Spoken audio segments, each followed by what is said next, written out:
يا مساء الخير، وحشتونا جدا جدا، واجازه حسينا انها طويله. واهلا بيكم حلقه جديده وستات ما يعرفوش يكذبوا. ومساء الخير يا مفيده. يا مساء الفل والجمال ليك يا منى ولكل مشاهدين ستات ما يعرفوش يكذبوا.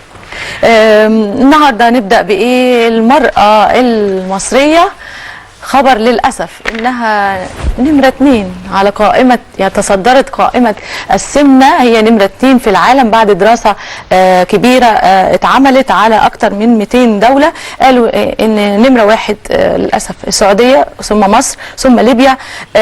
ومن المتوقع لو احنا فضلنا كده في زيادة مفرطة أو سمنة مفرطة ممكن نوصل للمركز الأول. للأسف نفسنا نبقى المركز الأول في الرياضات وفي أنا عايز أقول لك حاجة. أنا يعني مع احترامي للخريطة العالمية اللي هم عاملينها، بس وفين الستات يعني هل معمولة بس للشرق الأوسط ولا عموما للعالم؟ لأن لو للعالم امريكا تعتبر في سمنه كتيره. بس امريكا في الرجاله بيقولوا ان 10 مليون ست مصريه، يعني بنسبه 2.7 من تعدادنا فيها سمنه مفرطه. مع ان الواحد شايف مفيده ان البنات حتى الصغيرين دلوقتي الجيل بقى عنده بيفكر في الدايت واللايف ستايل، والجيل الجديد بيفكر كده بالطريقه دي. الجيل الجديد ممكن يكون لسه محافظ على نفسه، لكن اعتقد ان هم حاطين وزن معين بيتعاملوا بيه.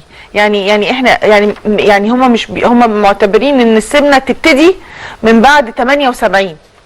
ممكن احنا عندنا مش محسوبه دي مش محسوبه. 78 بالنسبه لنا غزال. ايوه تصدقي؟ والله العظيم. انا عن نفسي اي بنت 78 بتبتدي غزال، لسه ما فيش حاجه. لا بس عشان ايوه غزال احنا برضو لكن طبعا ما بعد ال100 كتير، بس ان احنا نتصدر رقم 2 عالميا ده الخطوره. المهم يعني سيبكم من الموضوع عالميا، عشان انا يعني الست المصريه دي اجمل ست في الدنيا. انا وجهه نظر بغض النظر. خلينا ناخد بالنا من صحتنا.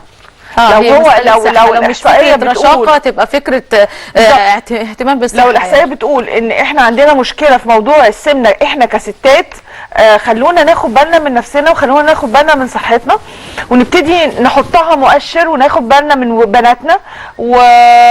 بناتنا بياخدوا بالهم. يعني هو السمنه ممكن تبقى في السن الاكبر شويه. فتوح بتطلب حاجات مستحيل. يعني هي لما تبقى في الايربيس تقولي خلينا نبطل محشي، ومين ياكل المحشي؟ يعني احنا لو بطلنا محشي طب ايه؟ يعني طب الحمام. طب هقول لك حاجه تغيظك بقى. ابن الرجاله طلعوا حظهم احسن من الستات في مصر. يعني الدراسه قالت ان الرجاله يعني نسبتهم اقل جدا. الرجاله حوالي 33 و6 لا يا ستي 29 و6 من 10 نسبه السمنه في الرجاله. يعني الستات بغض النظر الاحصائيه ولا كسفونا ولا حاجه. هو يعني احنا هناخد بالنا من العيال ولا من نفسنا ولا من جوازاتنا ولا من تربيتهم؟ احنا برضه بناكل بالليل. يعني ما انا كنت اعتبر من الستات التخان، بس اشتغلت على نفسك. وكنت بشوف نفسي ده انتوا هاتوا الفيديوهات اللي قبل كده. اشتغلتي على حالك. ذمتك كانت كل حاجه كبيره. مناخيري كانت كبيره، وخدودي كانت كبيره، وحدتي شايفه نفسي زيك والله العظيم 3. ومع ذلك ربنا قدرني وخسيت. مش معنى كده ان ده مستحيل. احنا بس تحذير لكل ست مصريه. انت جميله زي ما انت، وحبي نفسك زي ما انت، بس لو احنا داخلين في مشارف ان احنا نبقى عالميا رقم 2 لا نقف. احنا ستات مصريين يقدروا يعملوها. كل ست شايفه نفسها النهارده مليانه دايت، عمليات موجوده وكلها سيف على فكره، مفيش اي فيها مشكله. فكري ازاي تقدري تخسسي من وزنك، عشان ده هيخليكي احسن صحيا. بالظبط كده. صحيح. ما كانش جمال يبقى صحه. تاني حاجه تحذير لكل الستات، خلي زوجك هو اللي ينظف البيت. ولانه قالوا طبعا ده طلب صعب جدا. قالوا ان تنظيف البيت والحاجات المنظفات وكده بتاثر على رئه المراه، كانها بتدخن 20 سيجاره يوميا. دي احصائيه. احصائيه دي ولا مش انجليزي ده ولا مش انجليزي؟ ولا مش انجليزي؟ الاحصائيه بتقول اقريها لو سمحت، اقريها بالتفصيل يا منى.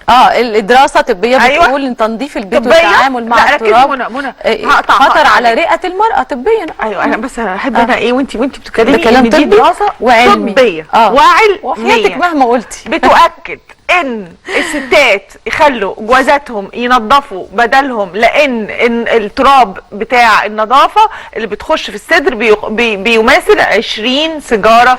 وده اقل خطر على الرجل. يعني مش بيقولوا كده لانه هو هيشيل ده، لا، لانه ما بيتاثرش في الرجل او تركيبته الانسانيه او الرئه او زي ما بتاثر في الست.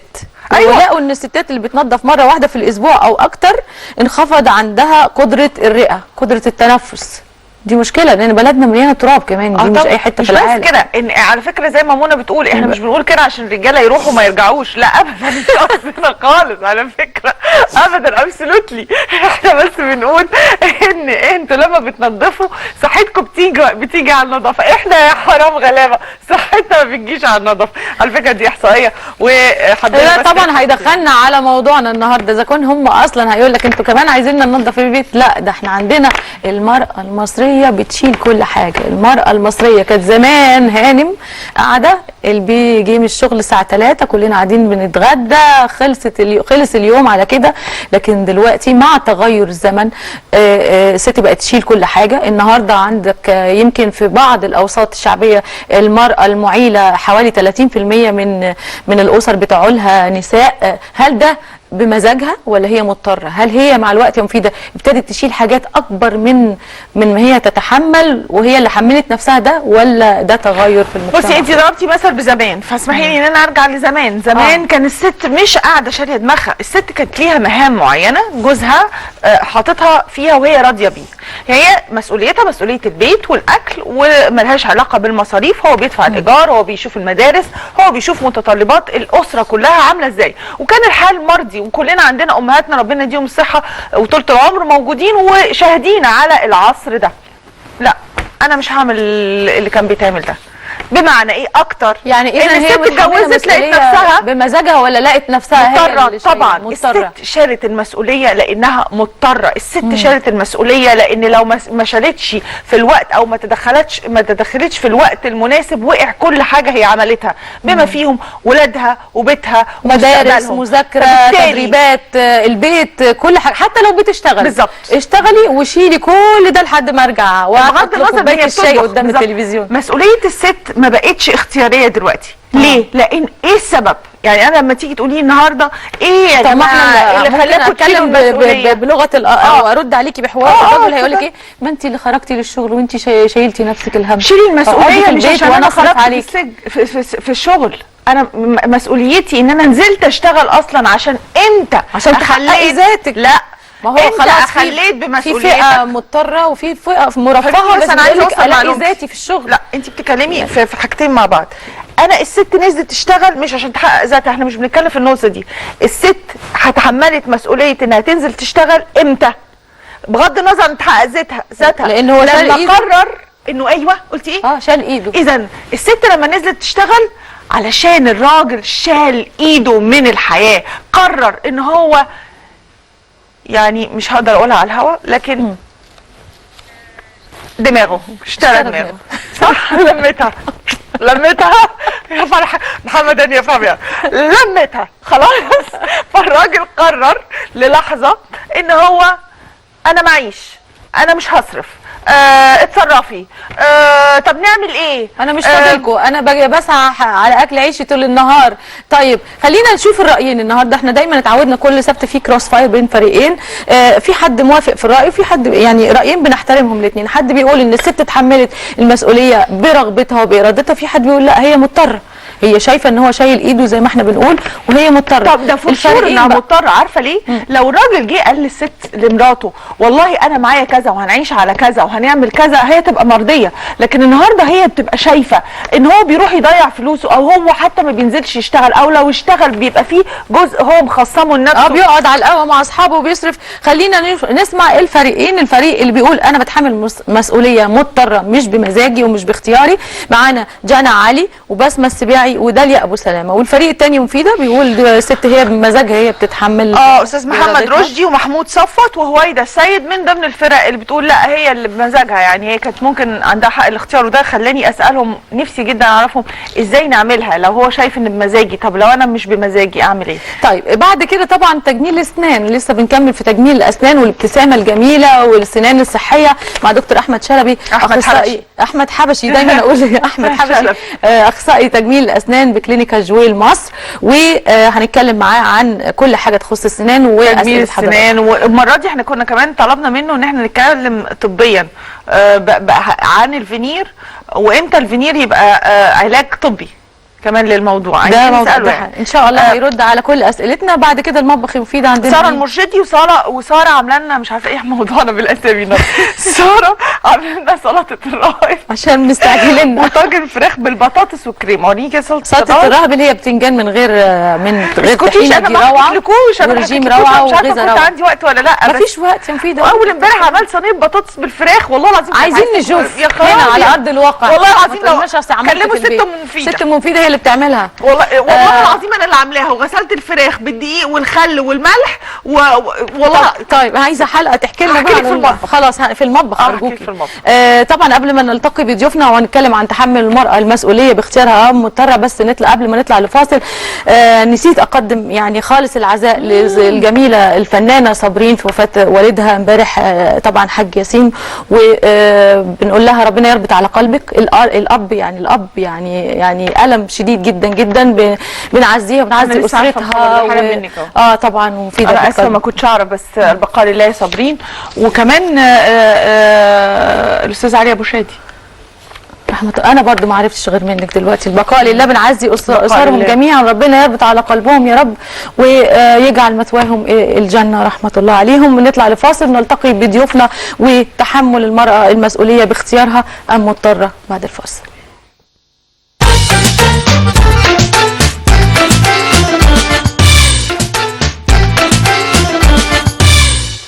هل الست المصرية بدأت في تولي مسؤوليات البيت بطبيعتها اللي اتغيرت مع مرور الزمن ومع الوقت، بقت تشيل كل حاجة بمزاجها، ولا مضطرة اتحملت فجأة بقت مضطرة تتحمل حاجات أكبر من طاقتها بكتير؟ خلينا نعرف مع ضيوفنا النهارده ما بين رأيين. في رأي بيقول أتحمل مسؤولية عشان أنا مضطرة مش باختياري. فريق هنا بيقول اللي بيقول الكلام ده جنى علي. أهلا بيكي جنى. معانا بسمة السباعي. أهلا بيكي يا بسمة. وداليا أبو سلامة. أهلا بيكي داليا. ومعانا الفريق اللي بيقول هي عايزة كده باختيارها. أستاذ محمد رشدي. أهلا بيك. أستاذ محمود صفوت. أهلا بيك. واستاذه هويده السيد. اهلا بيكم. وبما انهم اكبر منكم تقريبا في السن شويه اساتذه، وانتوا اساتذه على راسي. اهلا بيكم. احنا في الحوار هناخد واحد من هنا وواحد من هنا عشان نحاول ان احنا نقيم الحوار، لان هو مش جدل بقدر ما هو وجهه نظر. احنا عايزين نشوف الغلط ابتديناه مننا، هو اكيد غلطنا احنا كستات، بس منين هو ده اللي احنا محتاجين نفهمه. هبتدي بجنى. جنى، انت بتقولي ان الست بتتحمل المسؤوليه لان هي مضطره. ايه اللي اضطرك انك تتحملي مسؤوليه؟ ان ما حدش اصلا قال لي ان الجواز كده. يعني انت مطلقه؟ بقالك قد ايه؟ 3 سنين. قبل الطلاق كنت بتشتغلي؟ انا اصلا اتجوزت وانا طالبه، بس قدرت اشيل. يعني انا لما شايلوني المسؤوليه شلتها. يعني كده بمعنى ايه كمان؟ يعني ما حدش قال لي ان الجواز كده سوري. ومين اللي شايلك المسؤوليه؟ مين اللي شايلك وما حدش قال لي ان الجواز يعني ما كنتش عارفه ان انا اللي هعمل كل حاجه، انا اللي هفكر في كل حاجه، انا اللي هفكر ازاي ادبر، ازاي هحوش، ازاي هشيل، ازاي هعمل. هو كل اللي عليه انه بيشتغل وخدي مشي الدنيا. طب ماشي هنمشيها ولا حاجه؟ معايا ولد. لا نتكلم يعني شويه يعني اشرحي لي شويه وجهه نظرك. يعني كلامك مهم اللي انت بتقوليه. انت اول ما اتجوزتي كنت طالبه، تمام، وجوزك كان بيشتغل، بيجيب لك المرتب بتاعه كله؟ كله. طب والله كويس، كله تمام. لما بيجيب لك المرتب هو ما بيقعدش معاكي يقول لك هنصرف في ايه، هنعمل ايه، ولا هو بيسيبها لك كلها؟ خدي تعاملي، بس احنا عندنا مثلا قرض كذا، قسط كذا، قسط كذا، طلعهم، هو ده اللي باقي بقى. طب الراجل امير الامر بيديكي المرتب ويقول لك اتصرف؟ ماشي، ما هو اللي باقي ده بقى هو عايز منه بقى خروج وفسح، وعايز منه كل حاجه. طب منين؟ ما فكرتيش في لحظه انك ساعتها انك تشتغلي؟ عملت كده فعلا. طيب نقعد بقى عند هنا. انت لما هو كان بيديكي في الشهر وكنتي بتخرجي القروض والمصاريف وبتاع، بيتبقى لك في قد ايه؟ يعني رقم اوكي، ما بيكفيش. مين اللي اخذ قرار ان انزل اشتغل؟ انا. احكي لي الحوار. طب ده لو سمحتي لي يعني. احكي لنا طبعا. ازاي انا اضطريت، لان احنا كنا يعني بنيجي مثلا على نص الشهر ده، يوم ما المرتب يقعد معانا حلو، يعني نقعد عند مامتي او نقعد عند مامته، او كل واحد فينا عند مامته، عشان الدنيا مش ماشيه. فده كان بالنسبه لي اذى. انا مش متجوزه عشان اقعد عند مامتي ولا عند مامته. ثانيه واحده عشان نبقى مدافعين برضو على حق الرجل. انا في القصه اللي انت حكيتيها لي كده، انا جوزك ما اثرش في حاجه. هو المرتب بتاعه لغايه دلوقتي. لو انت عندك قصه، يعني لو انت عندك حاجه تانية تحكيها لي، انا لسه جايه لك. يعني احنا دلوقتي قدام المشاهدين، الراجل بيشتغل، اداكي مرتبه، قال لك انا عليا 1 2 3 وانتي ظبطتيها، اتبقى لك مبلغ معين في الشهر، اللي حسيتي ان المبلغ ده مش مكفي فعرضتي عليه انك تنزلي تشتغلي، صح الكلام اللي بتقوله؟ يعني مضطره بسبب الغلاء لا مش مضطره، ده كده باختيارها. لا ثانيه واحده، انا عملت كل حاجه، عملت كل حاجه تخلي الدنيا تبقى كويسه. يعني مثلا ايجار شقه، لا خلاص بلاش نقعد في شقه ايجار، تعالى نقعد يعني عند بيت بابا يعني في شقه بتاعتي. طيب. انا كنت بحاول اظبط الدنيا على قد ما اقدر. هو برده كان على فكره هو الراتب بتاعه كان كتير مش قليل، بس رغم كده احمد خلينا نظبط الدنيا، او بلاش نظبط. ايوه سوري معلش، ما احمد خلينا نظبط الدنيا بلاش خلينا نظبط الدنيا. يعني مثلا كل اسبوع هنصرف كذا، يجي مثلا في يوم لا تعالي نروح اسكندريه، ما هو ما ينفعش، انا مجرد محفظه. يعني هو انا مصرف. مجرد محفظه بقى جدا مسرف، ومش مهم ده بكره بتاع بكره ده هنعمل فيه ايه، ده كان صعب جدا. من وجهة نظرك جوزك بتقولي له عدم تحمل مسؤولية، او هو مش متحمل المسؤولية في ايه؟ في ايه؟ عشان انا لما بقول له عندنا التزام كذا، اجيب لك منين؟ طب اجيب لك منين؟ ده كنت يعني انا من اول الشهر قايله لك، ده جاي بعد ما تصرف كله تقول لي اجيب لك منين؟ منين يعني ايه؟ ما انا حاولت اظبطها لك، انا حاولت اقسمها لك. انا كنت باخد الراتب اول الشهر، ده بتاع كذا وده بتاع كذا وده بتاع كذا، نمشي على قد ده، ما فيش بقى نمشي على قد ده. هو ولا مره رد عليك قال لك انا موافق نمشي على قد ده؟ لا. طب لما هو بيقول لي، لما انت قلتي له فين اللي انا طلبته او اللي كذا؟ ربنا يسهل. يعني دلوقتي نقدر نقول سبب الزمن والتغير والغلا اللي احنا فيه هو اللي نزلك الشغل وبرده مش مكفيه، يعني مش بمزاجك نزلتي الشغل ومضطره عشان مسؤوليات والاعباء انا نزلت شغلي كاريري انا، يعني ده ما عنديش مشكله، ده لازم اساسي، انما ان انا كنت بشتغل حاجات تانية غير شغلي. طب هنرجع طبعا لستاتنا اللي معانا، بس نسمع الرجل استاذ محمد رشدي. اسال استاذه جنى سؤال. اتفضل. حضرتك اتخطبتي فتره قد ايه؟ 7 شهور. طب 7 شهور دي ما قدرتيش تحددي هو هيقدر يشيل مسؤوليه ولا لا؟ ما بتبانش الكلام ده. لا يا محمد انت قلبت الدفع على الست، هم متفاهمين. لا انا مش بقلب، انا قصدي ان كلامها يقول لا يعني ان هو كان بارادتها، راجل ما كانش فيه الحاجات دي ما تشيل بتبانش. المسؤوليه دي. طب انت قول لنا انت بقى، انت شايف ان انت متجوز؟ استاذ محمد عشان بس ما نتكلمش جنى، عشان ما نشخصنش المسائل. جنى لا انا مش عايز اضايقها، انا عايز اوصل لها ان هو ممكن ان هي ما درستوش. تقصد انه كان ممكن يرتبوا حياتهم واولادهم. انا حاولت احنا رايحين في حته ثانيه خالص.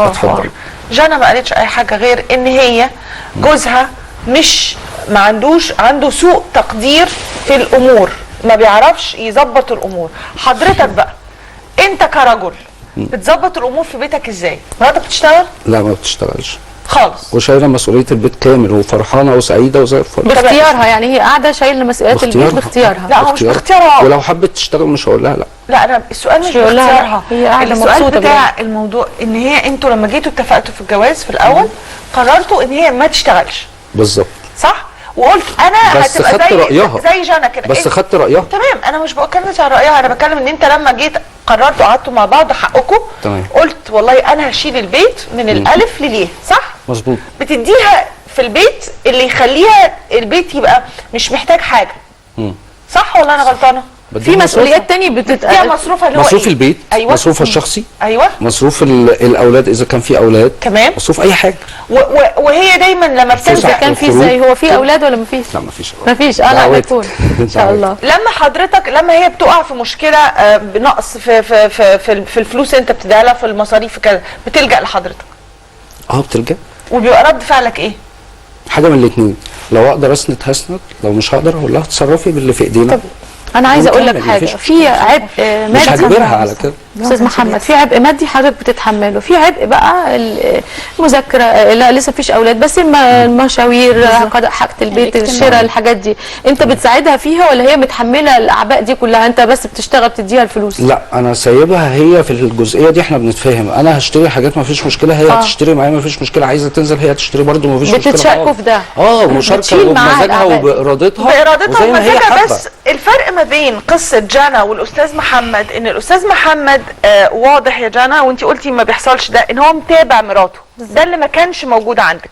يبقى اول نقطه في الخلاف هنا ان الراجل لما بيدي مرتبه بس في حقيقه الامر بيقول لها انا بالظبط، يعني مش معنى ان انت بتديني فلوس لا انت لازم تشاركني اعباء ومسؤوليات. وديني اسكندريه، خرجيني وديني سينما، اكليني النهارده بط وفراخ، صح كده؟ وماليش دعوه بقى، تعالي ننزل اشتري لي بنطلون، يعني هي لبسك في الحيطه رسمي يعني، صح؟ اوكي تمام.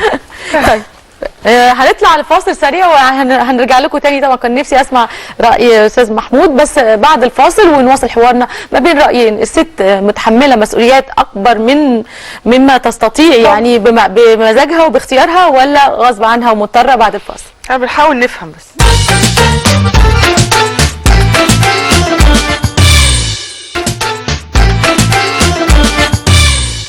هل الست ابتدت تتحمل مسؤوليات غصب عنها وبمرور الوقت بقت حاجات اكتر مما تستطيع ان تحمل، ولا هي مضطره؟ يعني هي مضطره ولا برغبتها؟ خلينا نسال تاني ونرجع مع ضيوفنا ومفيده. عندك سؤال لبسمه؟ بسمع قصه اخرى لاعلان عدم او ان انت تحملتي المسؤوليه مضطره.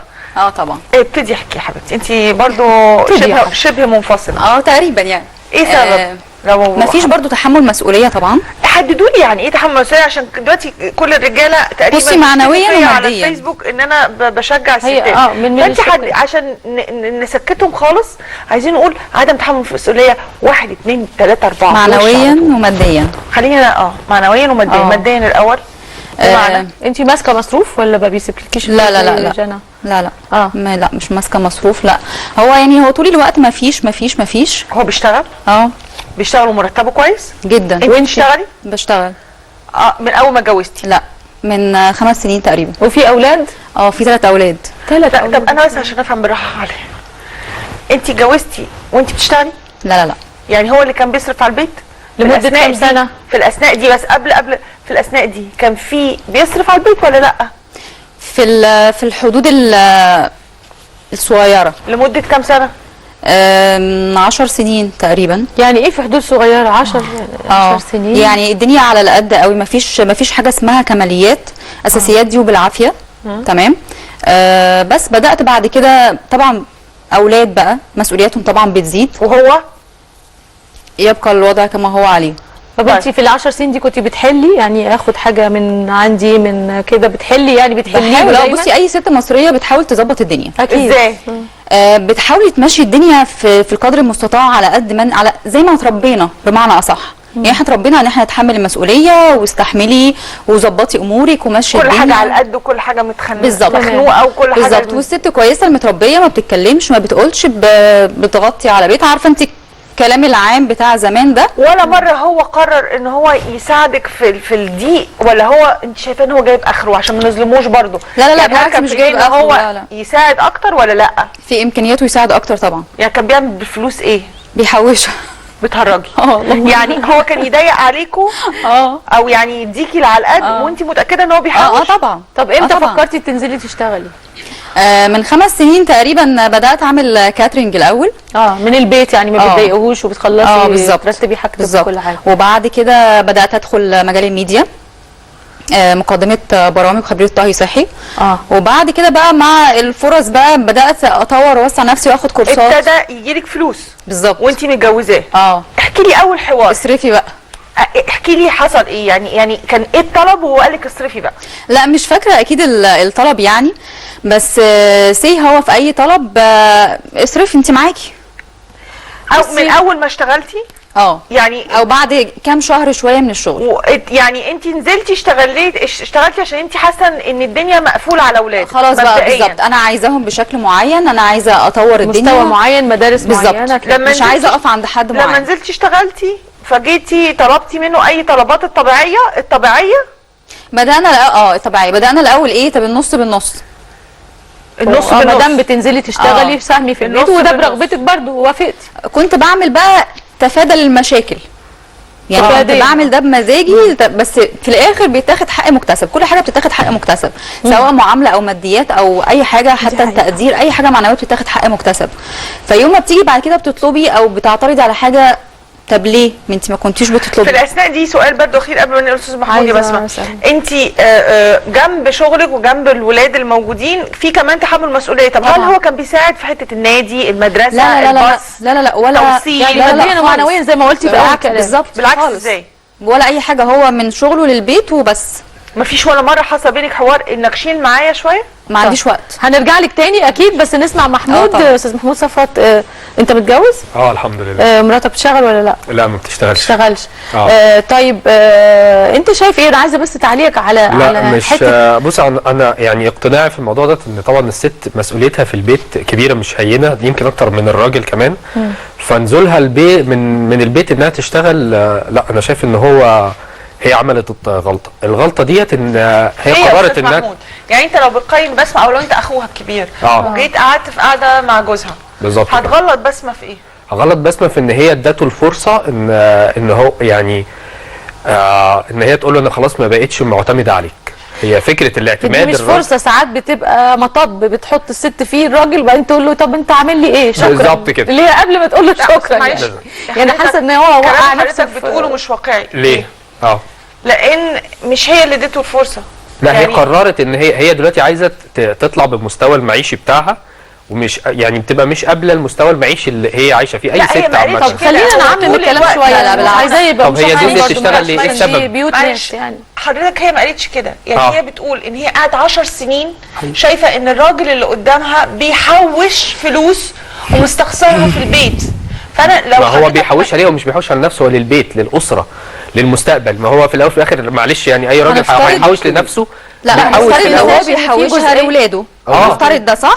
بنفترض ده. ما بنشوفهاش مع الولاد لما يعوزوها. ايوه ما هو هيحوشها للمستقبل، مش هديها لهم دلوقتي وهم صغيرين. ايوه احنا مش ضامنين عمرنا بكره. الله اعلم عشان بس الراجل مش موجود. لا ممكن بخل.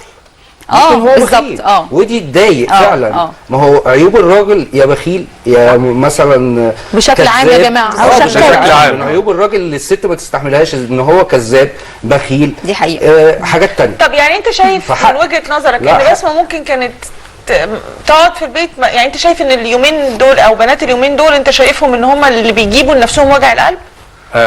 هم اللي بيجيبوا نفسهم وبيشتكوا في الاخر يعني. هو انا كان سؤالي زي ما بتقول بعد ما بيوقعوا نفسهم. بصي هو مش بيوقعوا نفسهم، هي دلوقتي بتكتشف ان هي لا انا لازم انزل اشتغل واحقق ذاتي وارفع من المستوى المعيشي بتاع البيت انا واولادي. عايز ارفع من المستوى، مش راضيه بالمستوى اللي هي عايشه. هو دي مرحله متاخره. انا عايزه ارجعك لورا. لا هقول لك بس من اول ما ابتدت هي تدور على حلول، هو حاسه ان هو بيمسك اي ست عموما يعني مش حاله واحده، وهو بيمسك وهي بتحل له.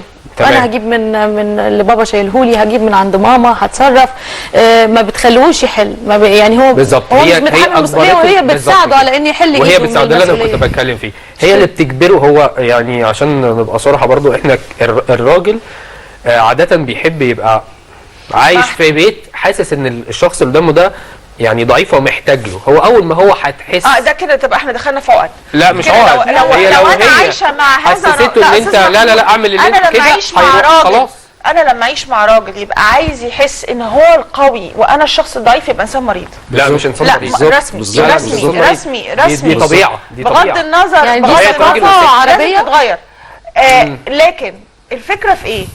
لو احنا قلنا الست دي جوزها بيضايق عليها مش عشان هو بخيل، علشان هو عنده هذه المشكله ان هو يحس ان هو القوي وهي الضعيفه، تعمل ايه؟ هي الست نفسها تتكلم معاه، لان هو عاده الراجل رفض رفض اي حاجه. رفض ان هو يتكلم معاه، ولا رفض ان هو يساعدها، ولا رفض ان هو يقف جنبها، ولا رفض ان هو ياخد من اللي هو محوشه ويصرف عليها. طب خلينا نسمع داليا. نسمع. اتطلقتي مرتين؟ لا حرام عليكي مره واحده. اتطلقتي مره واتجوزتي تاني، وكانت المشكله هي عدم تحمل المسؤوليه، وان انت اللي شلتي المسؤوليه. بمعنى ايه ده؟ هو الفكره يعني انا حاسه ان الحوار كله رايح في الناحيه الماديه. انا لا بنقول شقين، في مادي وفي معنوي. يعني انا المشكله عندي مثلا لا الشق المعنوي اكتر. وده اللي انا شايفاه مش على حياتي الشخصيه. يعني انت اتطلقتي عشان الشق المعنوي؟ لا انا اتطلقت لحاجات ثانيه كتير، بلاش الكلام فيها يعني مش هنخوض فيها عشان هي متجوزه دلوقتي. انا بتكلم انتوا ليه بتغيروا ستايل البرنامج؟ ايه مش هنخوض فيها؟ امال احنا نعمل ايه؟ اتطلقت الاولاني في زوج تاني ده حوارات ثانيه. مش قصدي انا الفكره في ان احنا النهارده انت بتقولي ان عدم المراه تتحمل المسؤوليه لانها مضطره. تحملتي المسؤوليه أي نوع من المسؤوليه؟ وليه انت كنت مضطره؟ هو انا لو انا على حالتي انا الشخصيه، لو انا مضطره ان انا كنت منفصله ومعايا طفله، فانا اللي كنت شايله مسؤوليتها من مدارس لعلاج لاكل لشرب. بعد الطلاق؟ ده بعد الطلاق. قبل الطلاق لا ما كانش في حياه يا ابو فيده، ما كان يعني ما لحقتش. كان متحمل مش قصدي لا، لا، حاجة، لا، كان ما متحمل لحقتش. مسؤوليه الام الزوجه والولاد. مش فاكره والله. يعني بصي لا ما كانش في حياه بالشكل اللي اقدر اقول لك، كان مستوى المشاكل اكبر، مفيش ما تفاهم لحقناش. يعني ما كانش من في أول تفاهم يوم. خالص، وكان في طيب انت وانت بتطلقي بتاخدي حقوقك، او لو لا هو ما هو شخص انت لو اتكلمتي على فكره الطلاق لا ما فيش حقوق، يعني نظام محاكم ونظام نفقات ونظام كذا، فاضطريتي- فانا مضطره اشيل مسؤوليه. بنتي فرحتي عايزه تتربى، بعد الطلاق اشتغلت وبقيت انا اللي المسؤولية. مسؤوله عن بنوتي تعليم وعلاج وكل حاجه. وهو ما بيصرفش لا خالص. هو في اب بيطلق حكم محكمه بالظبط. خلاص نفقه ارفعي نفقه. يعني اذا كنا بنتكلم عن انه ما بيصرفش هو معاكي فمش هيصرف هو مش يعني معاكي، ده فاهماني ازاي؟ بالأولوية. عدم صرفه ده عدم تحمل مسؤوليه رهيب. ايوه طبعا. طب ده شيء طبيعي. هوايده لا طبعا انا اتحملت المسؤوليه بارادتي، لان زي ما قلت لك زي ما هي قالت الجزء الاولاني احنا اتربينا على ان الست هي اللي تشيل المسؤوليه وهي اللي تاخد بالها من ولادها يعني وتسهل له كل امور حياته عشان يدي. بس خلاص يعني انا خدت المسؤوليه دي بقت امر واقع. وكنت بتشتغلي ولا قاعده؟ لا انا ما اشتغلتش غير 3-4 شهور بس. شيء برضه مش هو مش عايزني اشتغل. كان في الاول حياتنا يعني هيبقى في ربكه لو انا اشتغلت، فما اشتغلتش غير فتره قليله جدا. امال انت تحملتي مسؤوليه ازاي؟ يعني انا بتكلم في الشق المادي او المعنوي. لا انت تحملتي مسؤوليه ماديه؟ لا انا لا المادي لا يعني اذا احنا بنتكلم هنا فان حضرتك شلتي المسؤوليه المعنويه عموما طول الوقت من اول ما اتجوزتي. بالظبط. بمعنى ايه بقى؟ بمعنى ان الولاد المدرسه النادي التمارين اي حاجه حتى ورق حكومي انا ممكن اخلصه ليه هو شخصيا مش ليا، اني عارفه دي المسؤوليه، لكن الماديات لا. حضرتك اخدتي الموقف ده كان بمزاجك اول الجواز؟ طبعا. كنت بتحسي ان تشتكي ليه؟ لا مش موضوع شكوى، او يعني انا بقول بتقولي البنات ما تاخدوش الموقف ده، ما تعملوش زيي، عشان هيجي في وقت من الاوقات ممكن تبقي انت كبرتي شويه فادائك بقى اقل، انت حتى مش لازم هو يقول لك، انت هتحسي ان انت اللي كنت بتعمليه مش قادره تعمليه. تتمني لو رجع بيكي الزمن انه حد يشيل معاكي ما تبقي مع بعض. اكيد. وهقول لبنتي كده تبقوا مع بعض عشان ما يجيش عليكي وقت انت كبرتي فيه ومش قادره تأدي الاداء الكامل اللي انت كنت بتأديه، وانت حتى لو هو ما قالكيش انت حاسه انك مقصره. انت لو ما قلتيش ما حدش هيقول لك خليكي والنبي ارتاحي. يعني انا يا جماعه مش قادره اشيل، انا على قد. قبل ما نطلع الفاصل احنا الستة مقتنعين ان ما كانش المفروض نتحمل المسؤوليه كدينيا على بمزاجنا الا الرجلين اللي معانا. اقول حاجه اقول حاجه يعني ابقى هنكمل حوارنا، لكن فاصل. انا شايفه ان الست ضيوف رغم ان هم مختلفين في وجهات النظر او مش مختلفين عندهم قصص مختلفه، الا ان كلهم بياكدوا ان الست شايله فوق طاقتها وما كانش المفروض تعمل ده، وكان في الاخر خالص تقعد تقول له اكلني. طيب هي اذا بتشيل مضطره، يا اما في حالات يكون هو مسرف، في حالات يكون هو بخيل، في حالات يكون هو كثقافه وثقافه مجتمع ما حملهوش مسؤوليه، ما بتحملش مسؤوليه ان انا اشتغل واديك الفلوس اذا اديتها لك وما دكنتش حاجه على جنب. ما كانش في اوفر تاني. هنطلع حاضر يا فيدا، نرجع بعد الفاصل نواصل حوارنا تاني. الست متحمله المسؤوليه بارادتها ولا مضطره؟ بعد الفاصل. طب كان هنعمل ايه يعني؟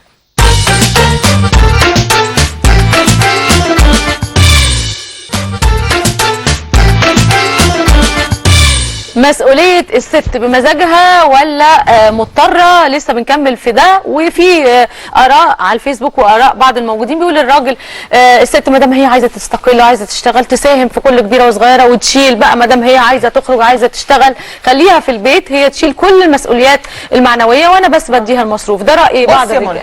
احنا عشان بس نفهم وجهة نظرنا، احنا ما عندناش مشكلة كستات ان احنا نتحمل المسؤولية وخالص ولا هي مضايقانا، ولكن عشان اتحمل المسؤولية لازم يبقى اللي قدامي شايف ان انا من حقي في حاجات تانية طالما بتحمل معاك المسؤولية. انا ضد مبدأ ان في ناس شايفين ان الست مش عايزة تتحمل المسؤولية وتبقى برضو اندبندنت. لا، الست اندبندنت وبتشتغل وهي عارفه اللي ليها واللي عليها، بس لازم في المقابل الراجل اللي معاها يعملها بنفس الاسلوب. لكن اللي بيحصل كالاتي، الراجل بيشوف مراته بتشتغل وبتصرف بيسيبها تشيل الليل. يعني هي محتاجه تقدير. لا هو ده انا مش هو ده اللي بيحصل. ما هنا تيجي فكره المشاركه. انا هرد على يعني لازم يبقى في مشاركه. في البيت ماديا معنويا، انا تعبانه انت تشيل، انا مثلا في بيبي في البيت انا تعبانه خلاص انت تقعد بالبيبي. لما البيبي بيعيط تقول لك شيل ابنك. بالظبط. هل انتوا عندكم وتبقى مشكله ده في اوقات امهات انت سايباه يعيط وانا مش عارفه انام. بالظبط؟ هل انتوا عندكم مشكله في البيت انكم تنزلوا تشتغلوا وتشاركوا بمرتباتكم في البيت وتروحي تجيبي لا ولادك؟ الست المصريه ما بتتكلمش في النقطه ايه اللي دي. هيفرق معاكي؟ لا ما احطش جنيه في بيتي. مش عايزه تشتغلي وما تحطيش جنيه في بيتك؟ لا انت هو لازم ابني انت ماشي. محتاجه هتلاقي اشيله، يعني اشيله لاي حاجه تانية ماشي، لكن احطه واصرف معاه في البيت لا. طب لو هو امكانياته ما تقدرش على كده؟ ما انا ماشيه على امكانيات. جنى انت بس فلوسك لنفسك. مع انك مش انت فلوسي قلتي هو لنفسي. بيديكي كل الفلوس، يعني الراجل ما تاخرش. لا بيديني كل الفلوس ماشي، لكن انا مش عليا اصرف جنيه في البيت. ده هو المفروض يديني مصروف شخصي. برضه هتساهمي. لا انا نزلت الشغل عشان اعرف بقى ادخل مدارس، اعمل حاجه تانية. طب ما هو مش بيدفع مصاريف مدارس. عشان انه مصرف. عشان هو ما فيش، ما هو يعني اي حاجه رفاهيات بيصرف فيها، اي حاجه اساسيات.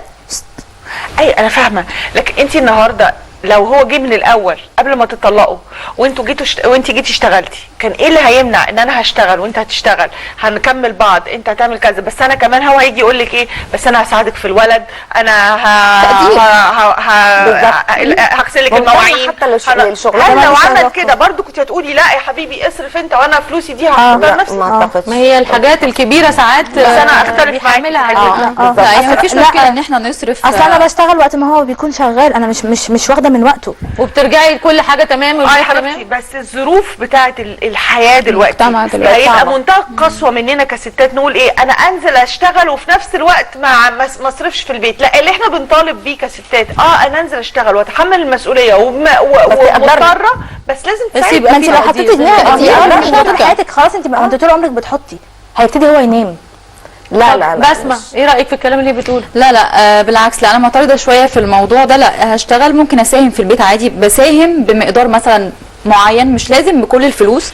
صح. بس بنساهم عشان نعلى مستوى المعيشه، علشان ولادي في الاخر، علشان البيت في الاخر. بس مع شخص حريص، لكن مع شخص يقدر. بس ايوه انا عايزه التقدير، مش عايزه التقدير، نوعيه التقدير اللي هو ايه، اللي هو يشيل معاكي. والتقدير ده على فكره بيدي اصلا باور للست وبيخليها تعمل يعني اكتر مفروض عنها، وتدي اكتر كمان. صح، تدي اكتر بكتير. استاذ محمد، يعني في راجل بيقول للست اللي بتشتغل تعالي عايزه تودي ولادك مدارس خاصه وبتاع، معلش انت بتشتغلي اصرفي عليهم. تمام. انا والدي ووالدتي زواج 45 سنه، هما الاثنين بيشتغلوا وهما الاثنين بيصرفوا مع بعض في البيت، عمرنا ما حسينا بالحاجه ده دي جيل مش خالص. هيتكرر. من وجهه نظرك المشكله فين؟ ايه المشكله فين؟ يعني صحيح. المشكله بصراحه ان احنا ما فيش تفاهم، ما فيش بساطه. تمام. ايه المشكله ان احنا نبقى في بساطه حتى في بدايه الجواز؟ ايه المشكله ان احنا مثلا ممكن ندخل بسرير ودولاب وبوتاجاز واتجوزنا ونشيل المسؤوليه مع بعض بمزاجك عادي، طب هتشيلي في مسؤوليه طرف مش بيتك. عايز، طرف بيصرف وطرف مش عايز أنا يدفع في هصرف الحاجات وهي اللي فيها تصرف. تعليم. هو البيت ده مش مملكه الست، خلاص مملكتك انت حره فيه، وسكن للبيت، يعني الراجل بيدخل وانا هرتاح اول ما ادخل هرتاح، انا مديكي جاهزة. ارادتك، انت اديني سعادتي بس. ايوه تمام.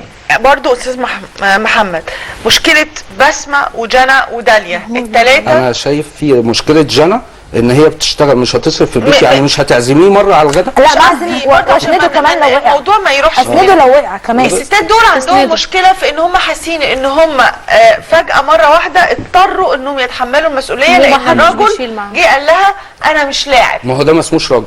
طب طالما انا مش لاعب قبل ما يخلص استاذ محمود، رايك؟ استاذ محمود، ينفع راجل يقول لمراته انا مش لاعب اول ما تشتغل؟ لا طبعا، لا صعب. الحته دي انا بصراحه عشان كده شايف ان المشكله بتاعت جنى يعني حاسسها فرديه شويه، بس هو احنا عندنا جنى وبسمه وداليا بس هي مشكلتها فرديه. بس انا اللي بتكلم عامه على المراه. لا انا مقتنع يعني زي الجيل اللي حضرتك لسه قايله، الجيل ده مش هيجي تاني.